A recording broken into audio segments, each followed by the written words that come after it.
اذان کے بارے میں کسی نے اسپیشلی پوچھ لیا، میں سمجھا دوں، اذان سے پہلے اور اذان کے بعد کسی وقت بھی پڑھنے میں منع نہیں، یہ شریعت میں جائز ہے،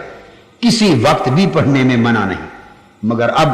ایک امر مستحب اور امر مسنون بتا دوں، جائز تو پہلے پڑھنا بھی ہے، جائز تو کوئی کہے کہ پہلے پڑھنا ناجائز ہے، یہ سری زیادتی، یہ سری زیادتی ہے، کیونکہ میں نے بتا دیا حکم مطلق ہے، کوئی پابندی نہیں، مگر بعد میں پڑھنا زیادہ بہتر ہے چونکہ یہ سنت ہے۔ بعد میں پڑھنا پہلے پڑھنے سے بھی زیادہ بہتر ہے چونکہ بعد میں پڑھنا سنت ہے۔ اور حضور علیہ السلام نے فرمایا جو اذان کہے اور اذان سن کر جو اس کے کلمات کو دہراتا رہے اور اذان ختم ہو تو جو مجھ پر درود و سلام پڑھے اس کی بخشش ہوگی، اس کے درجات بلند ہوں گے، اس کی نیکیاں عطا ہوں۔ مشکات شریف میں حدیث ہے، صحیح مسلم کی ہے،